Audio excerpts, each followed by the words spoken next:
반도체 김선우 연구원 리포트도 밑에 있거든요. 바로 보겠습니다.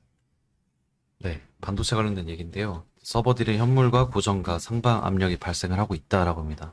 최근 현물가가 계속 올라가고 있는 추세가 나타나고 있는데요. 좀 쉬다가 다시 급등세를 보이고 있는 상황인데, 최근 모바일 등 기존 수요처의 공급처 다변화와 가격저하 언급으로 과거 메모리 사이클 우려가 다시 제기가 되고 있다. 하지만 현재 시장의 핵심은 가격이 아니라 물량 부족이라고 하고요. 애플뿐만 아니라 중국 스마트폰 업체들도 하반기 계절적 수요 회복을 앞두고 메모리 확보에 어려움을 겪고 있다라고 하고, 올해 4분기 완제품 생산에도 차질이 발생할 정도로 공급 부족이 심화가 되고 있다라고 합니다. 결국 메모리가 없어서 여러 공급처를 찾아다니는 상황으로 해석이 된다라고 하고요. 이 과정에서 AI 서버와 일반 서버 업체들도 내년 메모리 조달 계획을 앞두고 공급 부족 우려가 커지고 있다. 미국과 중국 CSP뿐만 아니라 최근 중동의 소브린 AI 투자 계획이 구체화되면서 27년 메모리 공급난이 더욱 심화가 되는 모습이라고 하고요. 메모리 업체들도 이제 매출 비중 70% 이상을 차지한 AI 서버 고객을 최우선 수요처로 인식을 하기 시작을 했고, 과거 B2C 중심 시장에서는 출하량 변화가 수급에 미친 영향이 제한적이었는데, 현재 B2B 시장에서는 대형 고객 한 곳만 신규 진입을 해도 공급 초과율이나 수요 충족률이 3에서 5%씩 변할 정도로 영향력이 커졌다라고 합니다. 채널 체크에 따르면 사우디 등 중동 소버린 AI 투자 주체들도 국내 메모리 업체들과 중장기 메모리 조달 협의를 시작한 것으로 파악이 된다라고 하고요. 이는 일시적인 수요 증가가 아니라 구조적이고 단계적인 수요 확대를 의미를 할 수가 있다. 이 같은 수요 증가 속에서 최근 서버 디램 현물 가격도 다시 강한 상승세를 보이기 시작을 했는데요. 특히 고성능 제품일수록 가격 상승폭이 더욱 크게 나타나고 있는데, 물량 부족이 심화되는 가운데 CSP와 프론티어 모델 업체들의 투자 경쟁이 최고 성능 제품 중심으로 집중되고 있는 것으로 해석을 할 수가 있다. 그래서 서버 디램 64GB DDR5 제품이 7월 중순부터 현물가가 급등하기 시작을 했고요. 최근 가격은 3,100에서 3,400달러 수준까지 상승했다라고 합니다. 이는 6월 말 고정거래 가격인 약 1,380달러 대비 약 146% 높은 수준이라고 하고요.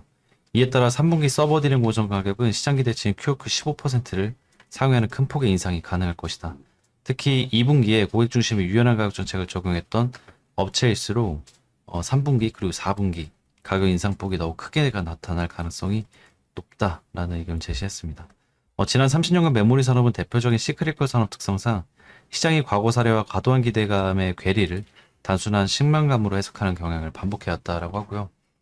이러한 현상은 지난 2년 이상 이어진 업사이클에서도 여러 차례 나타났었고, 이번에도 같은 패턴이 반복되고 있는 상황이다. 현재 시장은 희생적인 LTA 계약이나 27년 실적 하향 조정 가능성에만 지나치게 집중을 하고 있지만, 이는 단기적인 오해에 가깝다는 의견이고요.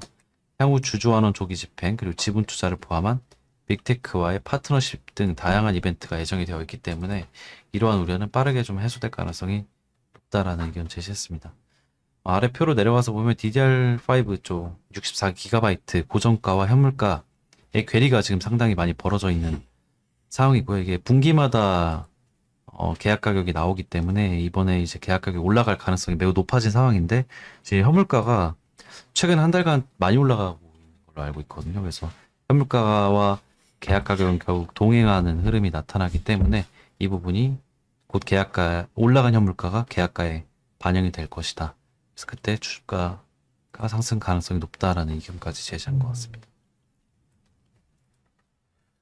그러니까 이게 제일 중요한 부분인데, 저도 최근에 한 달 동안 강의하면서 그 주가가 좀 고점일 때 삼성전자 하이닉스 반도체는 그럼 우리가 언제 팔아야 되는가?